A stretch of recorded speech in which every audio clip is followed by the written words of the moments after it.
Bien, pues vamos a continuar con la enseñanza y bueno, vamos a abrir nuestras Biblias en Lucas capítulo 7, Lucas 7 versos 24 al 35.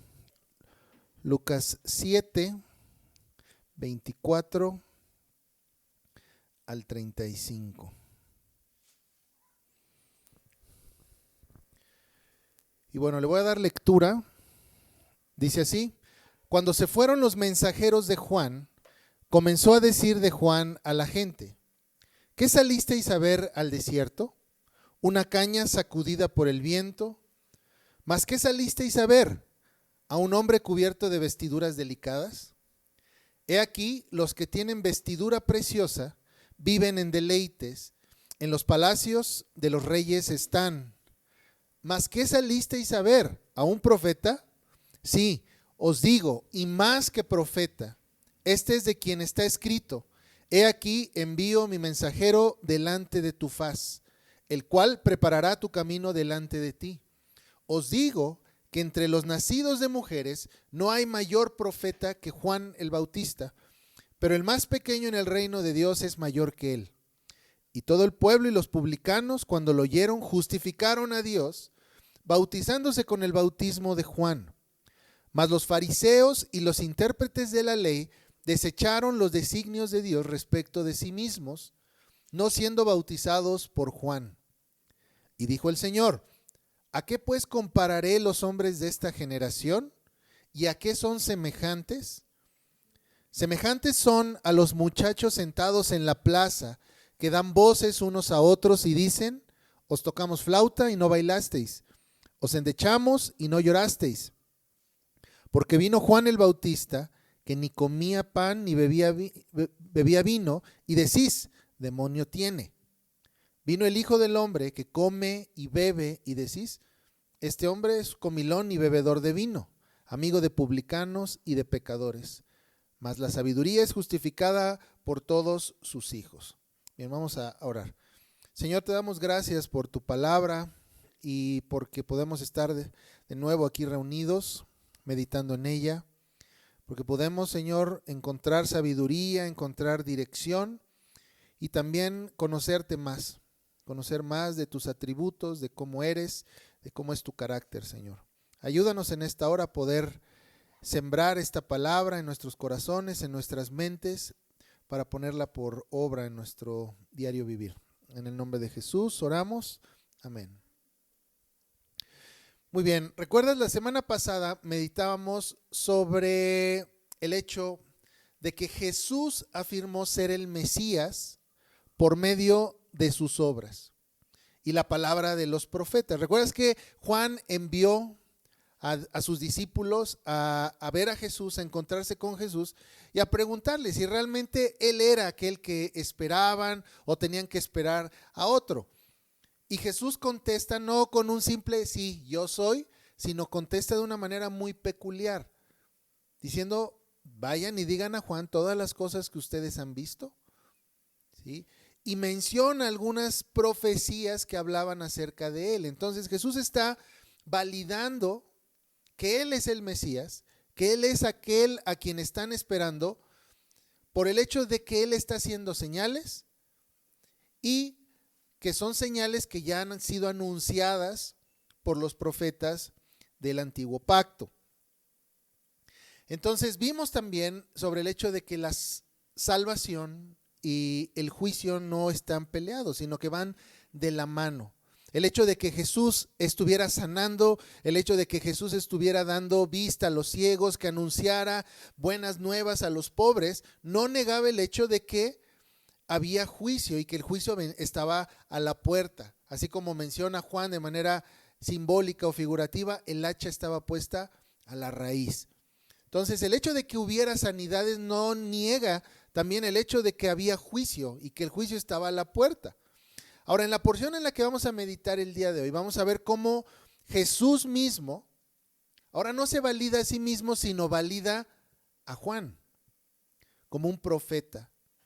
Y vemos también cómo para algunos de estas audiencias que normalmente seguían a Jesús y que escuchaban también el mensaje de Juan, como para ellos las señales, las evidencias e incluso las mismas profecías no son suficientes para creer. Versos 24 al 26 de esta porción que acabamos de leer, dice: cuando se fueron los mensajeros de Juan, o sea, una vez que Jesús contesta la pregunta que Juan mandó hacerle, dice, cuando se fueron los mensajeros de Juan, comenzó a decir de Juan a la gente. O sea, todos los que estaban ahí escuchando, Jesús dice, comenzó a decirles: ¿qué salisteis a ver al desierto? ¿Una caña sacudida por el viento? O sea, esto está hablando de qué es lo que salieron a ver cuando fueron a ver a Juan. Dice, ¿una caña sacudida por el viento? ¿Más qué salisteis a ver? ¿A un hombre cubierto de vestiduras delicadas? He aquí los que tienen vestidura preciosa y viven en deleites, en los palacios de los reyes están. ¿Mas qué salisteis a ver? ¿A un profeta? Y dice Jesús, sí, os digo, y más que profeta. Ahora, es importante entender que Jesús no está elogiando a Juan, sino que está llevando a su audiencia, a todos aquellos que se quedaron con Jesús, los está llevando a emitir un juicio. Porque la resolución que ellos saquen de este juicio, ¿sí?, va a evidenciar sus presuposiciones. Recordemos que no hay tal cosa como neutralidad, no existe tal cosa, y mucho menos a la hora de hacer un juicio. Cuando tú emites un juicio, siempre va a haber una cierta tendencia a juzgar según nuestros presupuestos. Ningún juicio es neutral. Entonces Jesús lo que está haciendo es poner a sus oyentes en una posición en la que deben evaluar el ministerio de Juan. Y es por eso que hace estas tres preguntas, y son preguntas retóricas. Ahora, ¿qué es una pregunta retórica? Es aquella que no necesariamente busca una respuesta, sino que busca más bien ¿qué?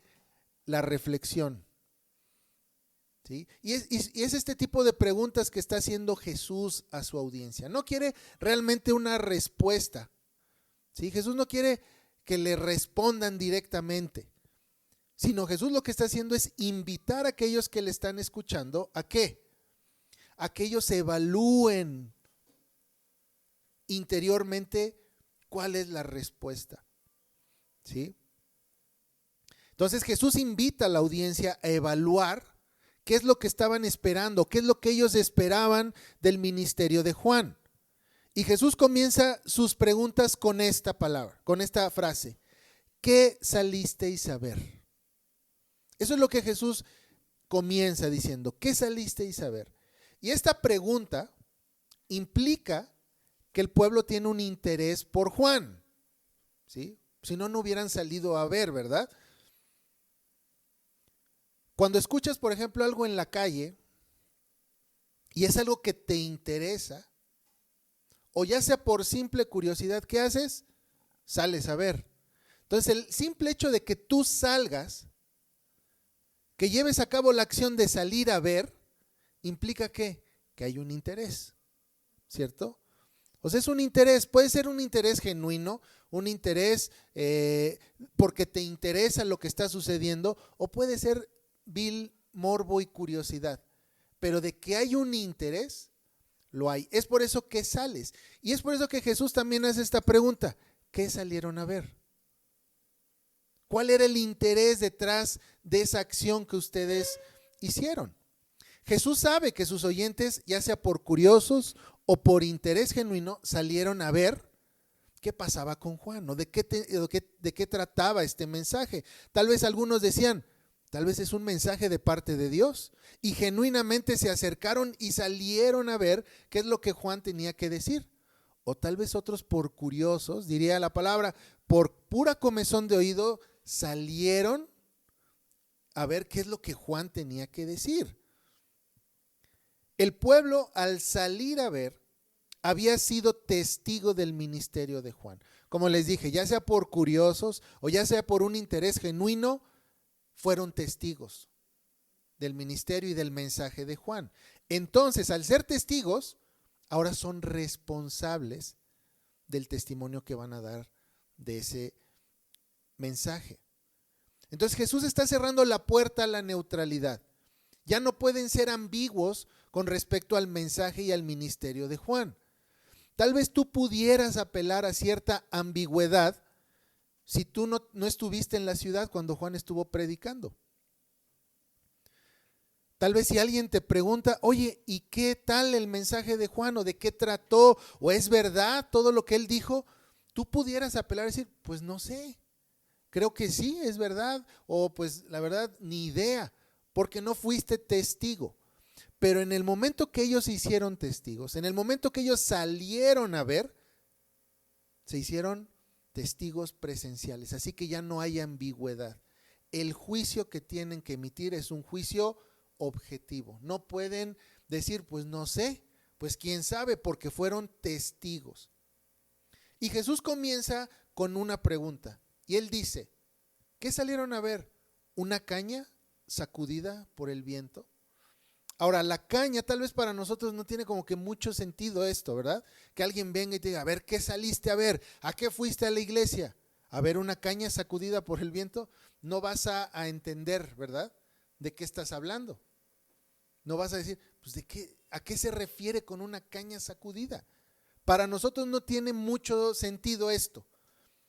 Pero el pueblo que escuchó a Jesús, toda la audiencia, entendía muy bien. ¿Por qué? Porque las cañas solían caer abundantemente cerca del Jordán. Y las cañas se movían fácilmente con el viento. Era algo común que estaba dentro de la cosmovisión o la cultura judía sobre las cañas. Sabían que una caña era fácilmente movida por el viento. ¿Qué representa esto? ¿Qué representa una caña? Dentro de la visión judía representaba inestabilidad, falta de convicción. Entonces Jesús con esta pregunta y este ejemplo preciso invita a la reflexión acerca de qué es lo que ustedes salieron a buscar cuando escucharon sobre Juan. ¿Qué querían ver? ¿Sí? ¿Un mensaje tibio? ¿Un mensaje ambiguo? ¿Un mensaje inestable que fuera sujeto a la opinión política o de la cultura? ¿Eso es lo que salieron a ver?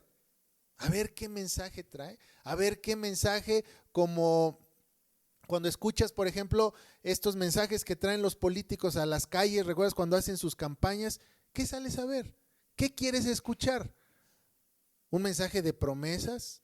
¿O un mensaje realista que te dice la condición de la ciudad? ¿O un mensaje lleno de esperanza? ¿Qué es lo que sales a ver?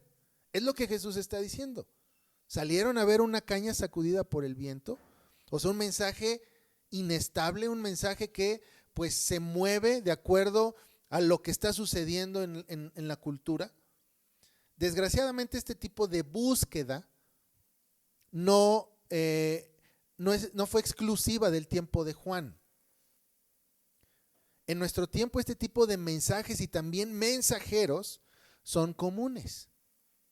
Aquellos mensajes en donde no hay una convicción bíblica, donde no hay compromiso con el Señor, sino que el mensaje se acomoda a lo que la política, a lo que la cultura, la sociedad, la moda dicen. ¿Sí? Juan no fue un mensajero que se acomodó o que acomodó su mensaje a lo que la política de ese tiempo demandaba. Juan no cedió ante la presión social, su mensaje no cedió ante la presión cultural, sino, ¿recuerdas? Juan denunció a Herodes, denunció a los fariseos e incluso denunció a la nación entera, ya que su mensaje sacudió no solamente la esfera política, sino religiosa y social. Entonces Jesús con esta pregunta de una manera sutil deja ver que la gente salía a ver lo que Juan tenía que decir con ideas ya comprometidas. ¿Sí? En esto se entiende que si Juan hubiera sido un mensajero débil, un mensajero como pone Jesús este ejemplo de como si fuera una caña movida fácilmente por el viento, un mensaje moldeable a la opinión pública, entonces, ¿cuál sería la consecuencia de haber tenido un mensaje débil y manipulable? Es que el Mesías no era el Mesías. Esa es la conclusión lógica a la que tú puedes llegar. Si el mensaje es un mensaje que se mueve según lo que demanda la cultura o lo que demanda la política o lo que sea, entonces realmente Jesús no es el Mesías. Realmente el juicio pues no es realmente un juicio el que viene, ¿sí? La siguiente pregunta que Jesús hace es una pregunta un poquito ya más profunda, más incisiva. Dice Jesús, ¿qué salieron a ver? ¿A un hombre con vestiduras delicadas? Ahora, las vestiduras delicadas que menciona Jesús tiene que ver con una vestimenta real, una vestimenta de lujo o de alguien que pertenece a la casa de César o algún dependiente del Estado. No olvidemos que las autoridades del tiempo de Jesús estaban de alguna u otra manera comprometidas con Roma, no solamente los gobernantes, sino incluso las autoridades religiosas, los líderes religiosos, los reyes mismos, como Herodes, estaban comprometidos con Roma, ¿sí? Y Jesús contrasta de una manera clara lo que propone en la pregunta con la realidad de Juan. Leímos en los primeros capítulos, por ejemplo, cuando anuncia Lucas o presenta Lucas a Juan y sobre cómo él vivía, y de hecho Mateo da un poquito más de claridad acerca de la vestimenta de Juan. Jesús está diciendo, ¿qué salieron a ver? ¿A un hombre con vestiduras delicadas? O sea, con un ropaje real, con un ropaje digno de alguien que trabaja para el Estado. Podrías decir, en nuestro tiempo, tal vez no son ropas delicadas, pero tal vez podría decir, ¿qué saliste a ver? ¿Alguien de cuello blanco? Tú cuando te dicen a alguien, mira, es alguien de cuello blanco, ¿qué piensas? Pues es un funcionario, es un político, es alguien importante, ¿no?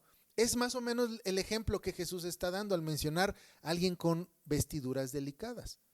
Pero fíjate lo que dice Mateo, capítulo 3, verso 4, respecto a la vestimenta de Juan. Dice, y Juan estaba vestido de pelo de camello y tenía un cinto de cuero alrededor de sus lomos y su comida eran langostas y miel silvestre. Entonces, es lo opuesto completamente a un hombre vestido o con vestiduras delicadas.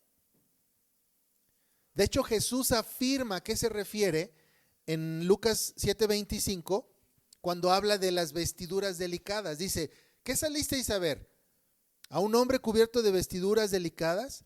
He aquí, escucha, dice, los que tienen vestidura preciosa y viven en deleites, en los palacios de los reyes están. Entonces, un hombre dentro de la cultura judía que vestía ropas delicadas, ¿en dónde estaba? En los palacios de los reyes. Estos hombres que viven en los palacios están comprometidos ¿con quién? Con sus señores, con los reyes. Su obediencia está ligada ¿a quién? A la de sus amos. ¿Recuerdas las palabras o en palabras del mismo Jesús? Dice, uno no puede servir a dos amos o a dos señores, porque ¿qué? Con uno vas a quedar mal, ¿sí? Un mensajero que vivía en un palacio, usando esta misma analogía que Jesús usa, significaría que su mensaje ¿qué? Está comprometido a los intereses del rey o a los intereses del príncipe. Basta recordar que los fariseos tenían sus conciencias atadas a Roma. ¿Recuerdas esta famosa frase que salió de la boca de los líderes religiosos cuando dijeron, suelta a Barrabás, deja libre a Barrabás? Y ellos le decían, bueno, ¿qué no es su rey? Este Jesús. ¿Y qué dijeron ellos? No tenemos más rey que César. Ajá. Y ahí es donde se deja claro este punto. La conciencia de los líderes religiosos estaba atada ¿a quién? A su Señor, a César, no a Jesús ni a Dios.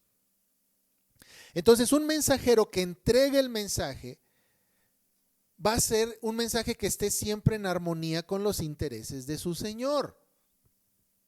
Juan entregó un mensaje así. Sus intereses no estaban ligados a Roma, ni con el templo, sino con el Señor.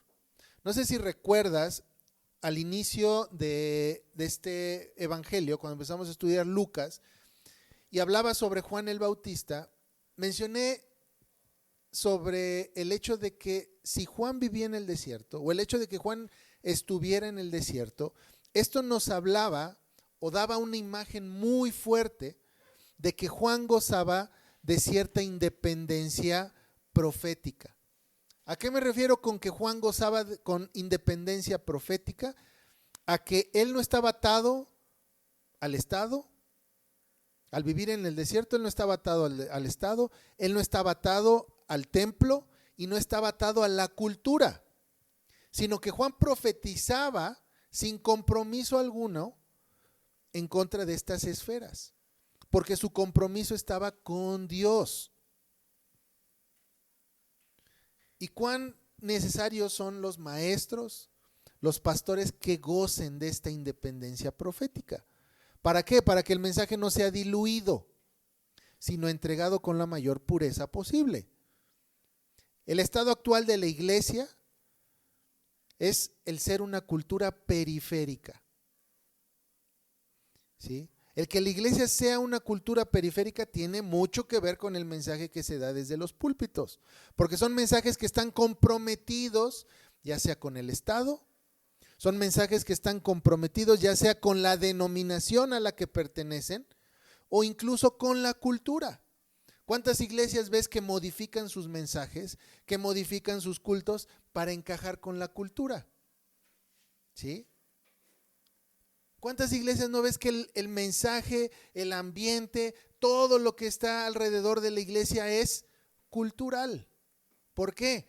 Porque no quieren parecer una amenaza o porque no quieren parecer fanáticos. ¿Sí? ¿Cómo vas a venir con una falda hasta los tobillos, verdad? Y con un velo, vas a parecer un fanático. Sino mejor vamos a vestirnos como se viste la cultura, vamos a actuar, vamos a usar música, vamos a usar todo, ¿sí? Lo que ocupa la cultura en nuestro tiempo para no vernos fanáticos, para no vernos como una amenaza, sino que nuestro mensaje sea abrazado por todos, ¿sí? Juan con su vestidura, imagínate, con piel de camello, él seguramente hubiera pareció a los de su tiempo como un fanático. Pero su mensaje, ¿qué crees? No fue adulterado.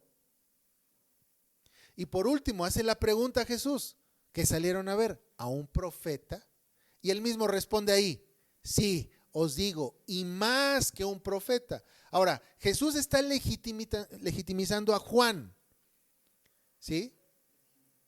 Él no está diciendo, bueno, Juan es el mejor de los profetas, Juan es mi consentido, no, sino está dando validez a Juan por su mensaje, pero aún más también porque las profecías también hablaban de Juan.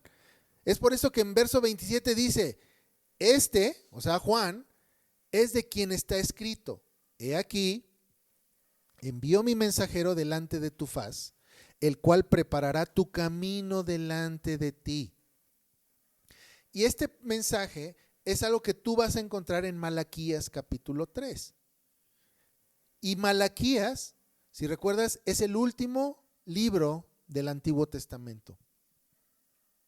Y esto es muy importante, porque Juan, de alguna manera, cierra con el ciclo de los profetas que anunciaron al Mesías. Todos los profetas del Antiguo Testamento anunciaron a Jesús y también en su mensaje anunciaron un juicio próximo, un juicio futuro. Si tú lees Zacarías, si tú lees Isaías, tú lees a todos los profetas, vas a ver que ellos están anunciando al Mesías y anuncian también un juicio. En el caso de Juan es lo mismo. Si tú lees lo que Juan hablaba acerca del reino, él estaba anunciando un Mesías que vendría, pero también anunciaba ¿qué? Juicio. La cosa es que Juan no estaba anunciando un juicio futuro, un juicio que vendría mucho después, sino que él estaba anunciando un juicio que ya estaba a la puerta. ¿Recuerdas? El hacha está puesta a la raíz. Así que con él se cierra este grupo de profetas que anuncian a Jesús y el juicio. Aquellos que salieron a ver un mensajero comprometido o con un mensaje adulterado, no entendieron las profecías ni el mensaje de Juan. Esto no porque no tuvieran la evidencia. ¿Recuerdas? Por eso comenzamos diciendo que salieron a ver. Porque desde el momento que tú sales a ver, ya te hiciste testigo. Y ya tienes que emitir un juicio. ¿Sí?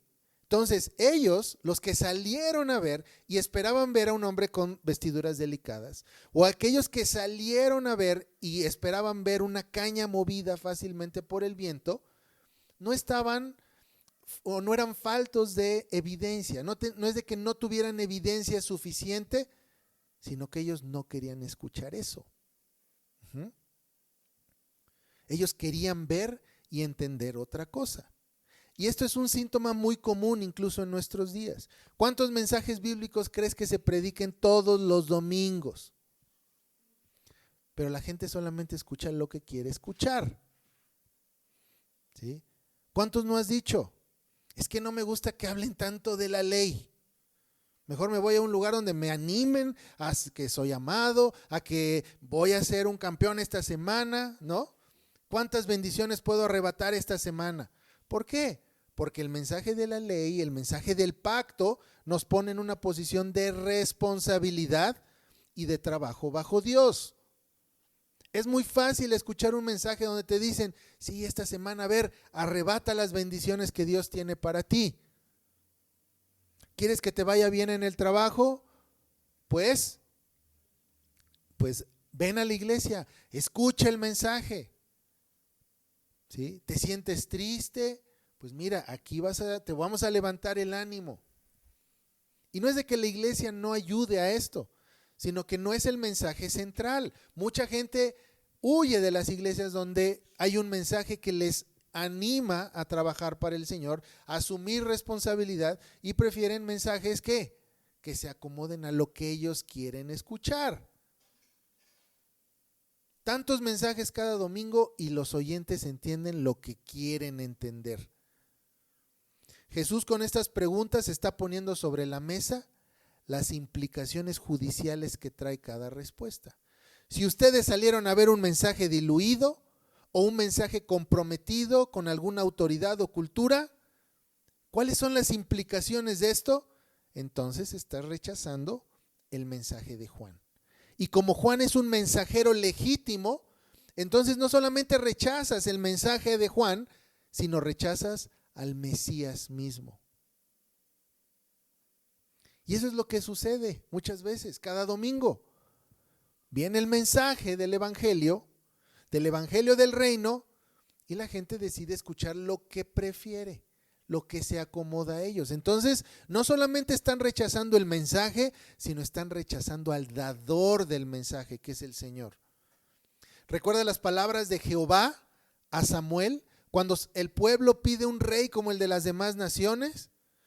Dice Samuel, 1 Samuel 8, dice, y dijo Jehová a Samuel, oye la voz del pueblo en todo lo que te digan.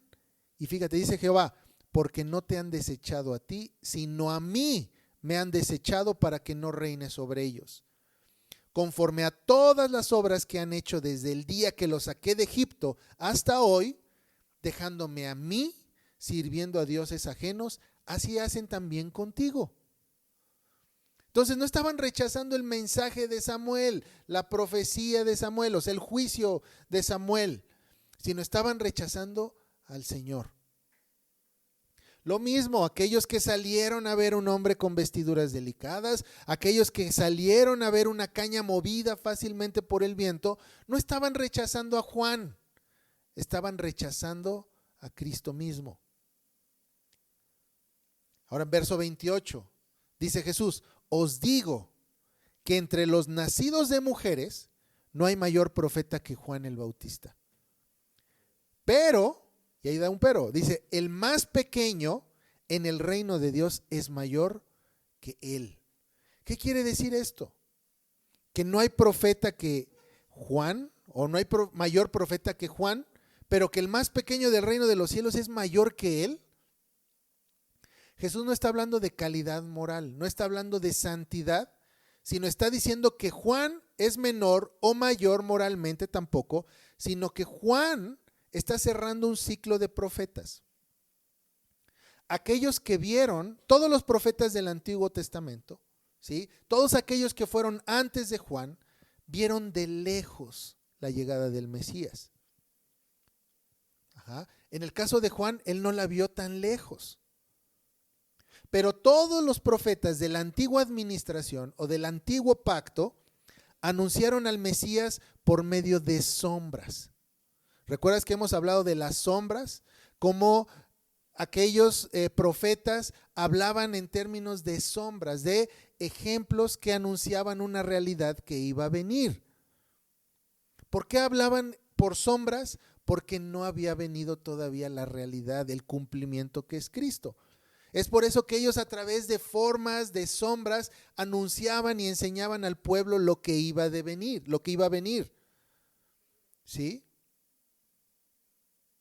Pero bajo el nuevo pacto, todos nosotros, o sea, todos los que estamos aquí, podemos considerarnos mayores que Juan.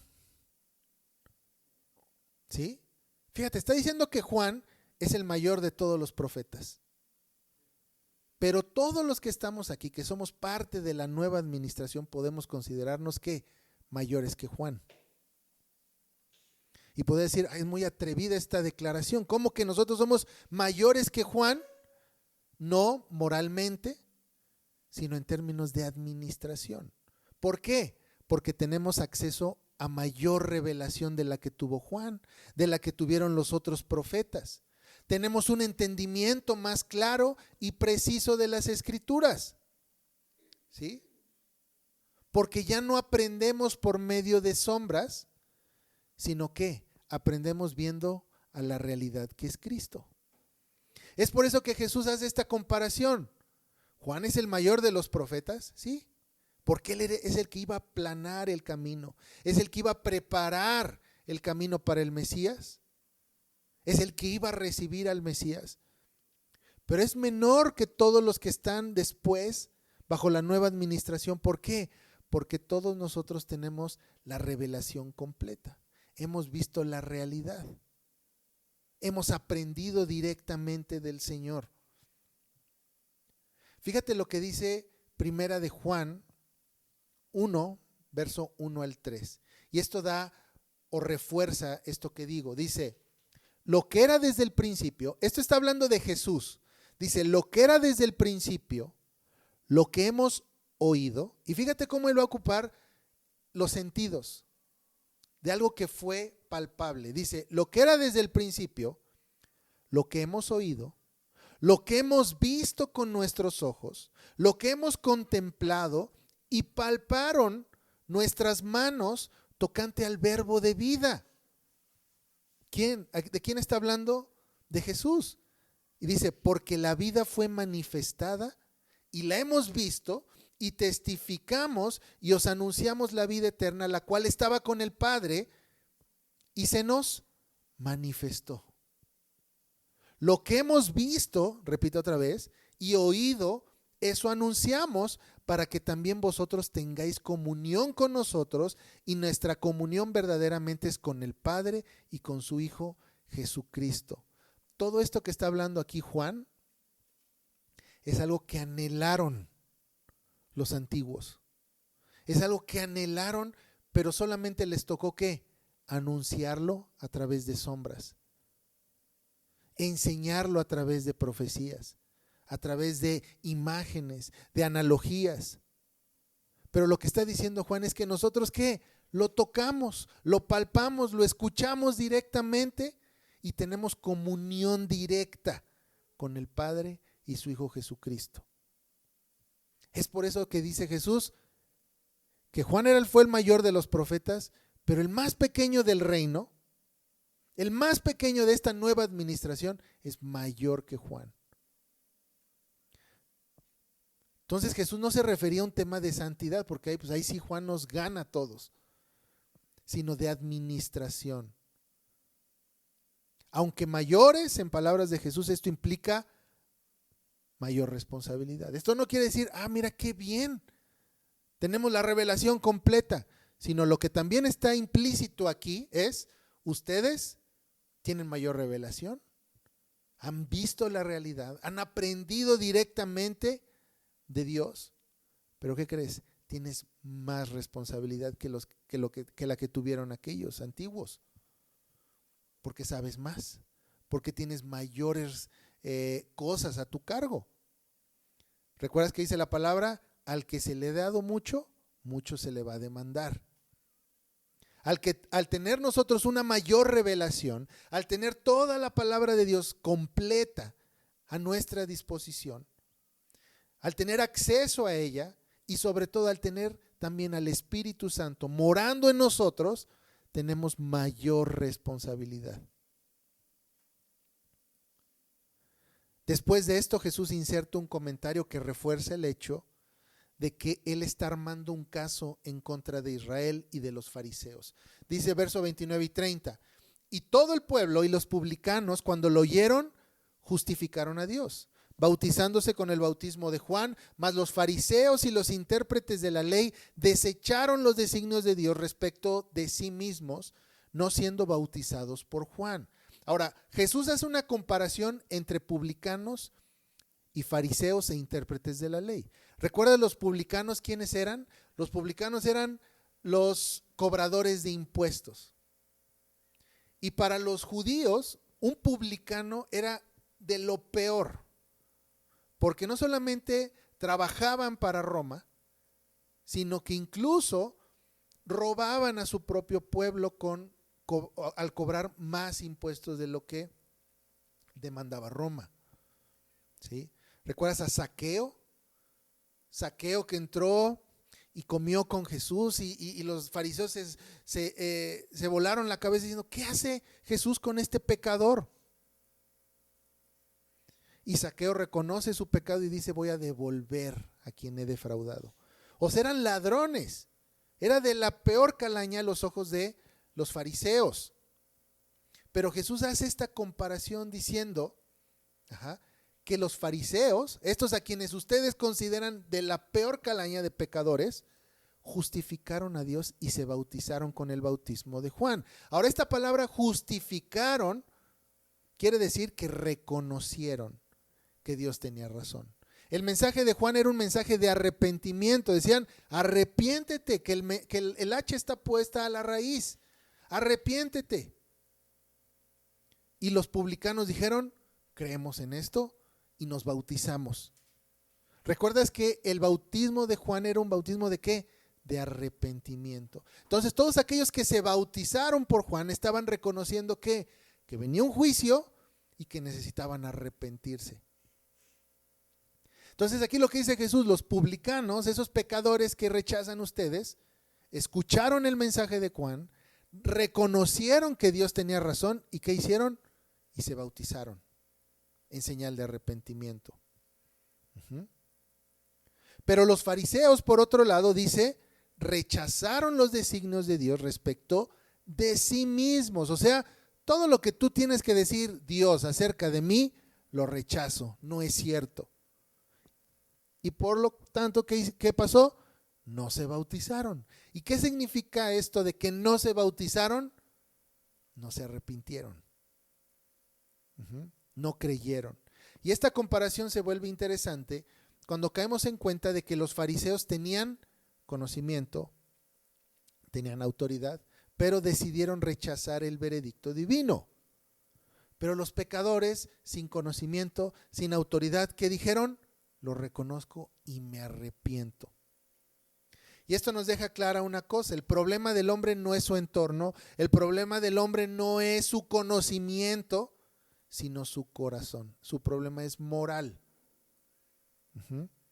Porque si nos vamos nosotros a juzgar en base a cuánto conocimiento tienes de la Biblia, pues los fariseos debieron haber sido los primeros que debieron haber ido a ser bautizados por Juan, porque entendían las profecías, entendían el mensaje de Juan, lo unían perfectamente y lo armonizaban con lo que decían las escrituras, pero no, su mensaje no fue recibido porque ellos querían escuchar lo que querían escuchar, ¿sí?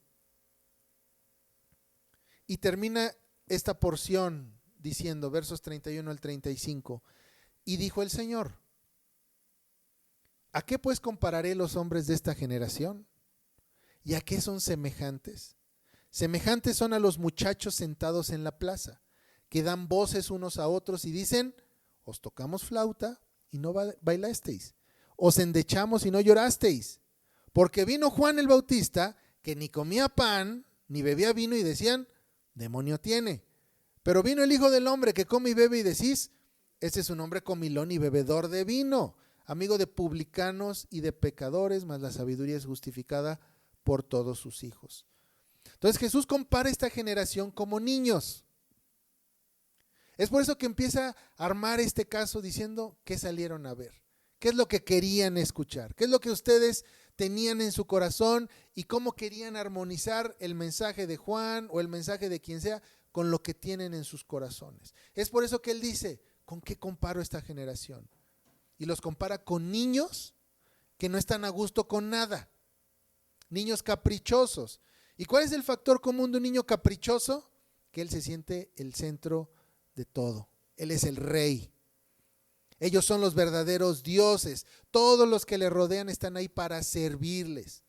Es por eso que Jesús los compara con niños caprichosos. El mensaje de Juan tiene que estar de acuerdo a lo que ellos quieren. El mensaje de Jesús debe de alinearse a lo que ellos quieren. Y no están conformes con nada. Como les dije, es que ahí hablan mucho de la ley, me voy a otro lado. Es que ahí hablan de esto, es que la comunión no está buena, es que después el after, ¿no?, de la iglesia está medio aguado, pues me voy a otra iglesia. ¿Sí? Entonces, eso es el problema. Son como niños. A este tipo de niños Jesús compara a esa generación. Dice, les tocaron flauta y no bailaron. Nos lamentamos y no lloraron. Entonces siempre hay una justificación por todo. Y Jesús conecta este ejemplo con la realidad diciendo, vino Juan que no bebía vino y ni comía. ¿Y qué dijeron? Tiene demonio. Pero vino Jesús que come y bebe y le dicen que es comilón y bebedor de vino. Y que solo eso, que es amigo de publicanos y pecadores. Entonces tienen por un lado a Juan, que no come, no bebe y no se relaciona con ningún tipo de personaje, ¿sí? Y lo rechazan. Entonces, si rechazan a Juan, ¿qué entendemos? Pues van a aceptar entonces a alguien que sí convive, que sí bebe, que sí come, pero viene esta persona que sí come y bebe y hace lo opuesto a Juan, y ¿qué dicen? Pues tampoco, no nos gusta. Porque el problema no es el entorno, como les dije, sino el corazón, que está empeñado y comprometido a no creer. Y ya, ese es el punto. No voy a creer, me lo vas a presentar de la manera que tú quieras, pero no voy a creer. Te voy a inventar 1000 excusas. Te voy a inventar que es porque el mensaje me da flojera, te voy a inventar que es porque habla muy lento, te voy a decir que hace mucho calor, que hace esto, que hace el otro, te voy a dar 1000 pretextos. Pero ¿sabes qué? No voy a ser honesto y decir, no me gusta el mensaje porque no se alinea a lo que yo quiero escuchar. ¿Sí? Y ese es el panorama de los que están brinque y brinque y brinque de las iglesias. Por esto no me gusta y esto el otro y esto el otro, ¿sí? Porque nunca va a haber saciedad realmente. Nunca van a estar saciados.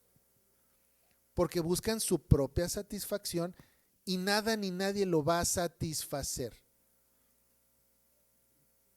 Y esa es la denuncia que hace Jesús. Son como niños que están en las plazas, ociosos.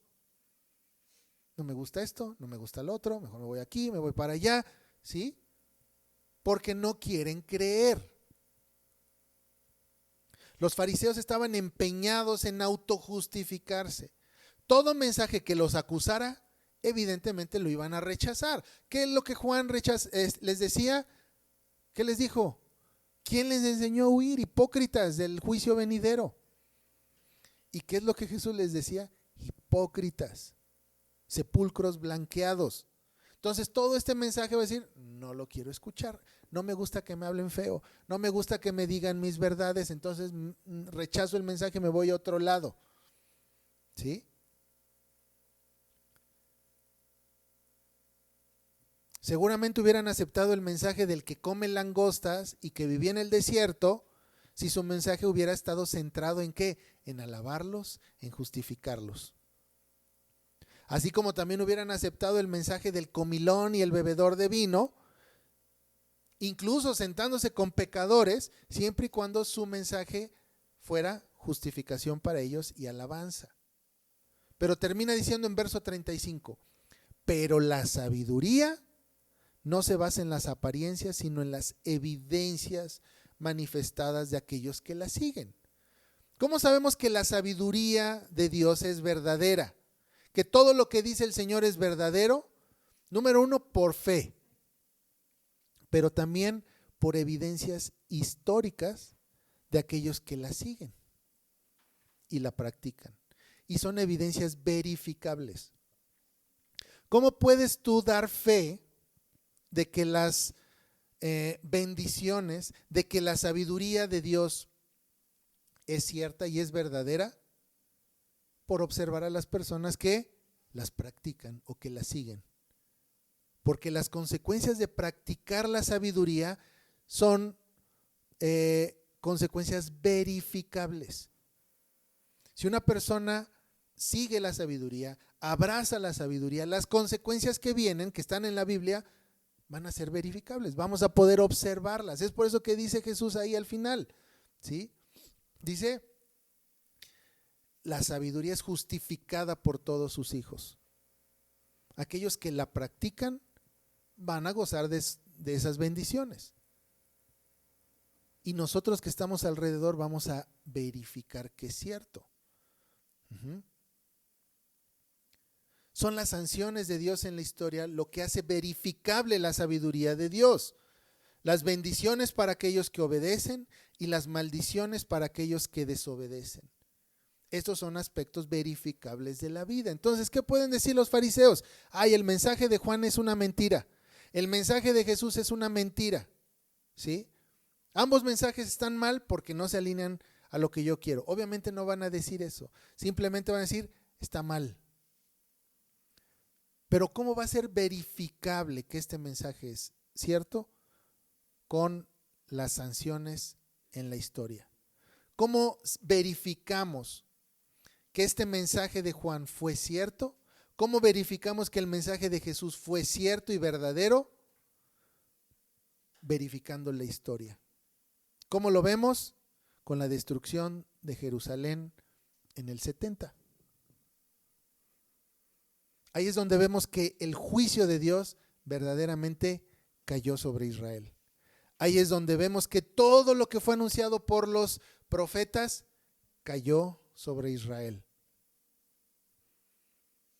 Ahí es donde los fariseos dijeron, sí era cierto, pero fue demasiado tarde. Y esto nos hace a nosotros un llamado fuerte a no rechazar la sabiduría de Dios y reconocer que como administradores dentro de un mejor pacto tenemos más herramientas para avanzar el reino de Dios, pero también tenemos mayor responsabilidad. La Biblia es un documento histórico, no solamente es un documento donde tú extraes promesas ahí al azar, sino es un documento histórico en donde podemos verificar las sanciones de Dios en la historia, ya sea por adherirse o por rechazar el pacto. Y esto es a nivel personal, a nivel familiar y a nivel nacional. En la mañana hablábamos acerca de Sodoma y Lot. Y esas sanciones que Dios hizo caer sobre esta ciudad, ¿sí? Son sanciones que quedan registradas para nuestro aprendizaje. ¿Sí? De que no podemos permanecer pasivos, de que no podemos dejar pasar la injusticia, de que no podemos vivir y acomodarnos a la injusticia, sino que debemos trabajar para establecer el reino del Señor. Entonces, todas estas sanciones que Dios ha establecido a naciones, a personas, a familias, a culturas, son sanciones que están registradas en la Biblia para que nosotros aprendamos y verifiquemos que la sabiduría de Dios es genuina y es verdadera. Y no seamos necios como los fariseos, como aquellos que salieron a ver una caña moverse fácilmente por el viento, o aquellos que salieron a ver a un hombre con vestiduras delicadas, sino aquellos que evaluaron las escrituras, que verificaron los hechos en la historia con lo que dice y decimos si es cierto. Entonces, que el Señor nos ayude a obedecer y nos libre de caer en ser obstinados como los fariseos de su tiempo. Vamos a orar. Señor, te damos gracias por tu palabra y gracias, Padre, porque pues tu sabiduría es genuina, es verdadera, es legítima, Señor. Y podemos aplicarla y ser bendecidos por esto, Señor. Gracias por haber transformado nuestros corazones para que podamos creer en lo que dice, Señor, por fe. Pero no solamente por fe, Señor, sino también acompañado de pues la verificación de todas tus sanciones a lo largo de la historia, Señor. Gracias, Padre, porque pues podemos descansar en el hecho de que tú gobiernas, de que no hay nada que se escape de tu soberanía. Y Padre, líbranos de ser obstinados, de ser necios, de querer escuchar un mensaje que se acomode o armonice con nuestros intereses, con nuestros deseos egoístas, Señor, sino ayúdanos a entender que el centro es tu Hijo Cristo y que tu reino es el que va avanzando y no nuestras propias causas, Señor. Gracias, Padre, por este tiempo. En el nombre de Jesús, oramos. Amén.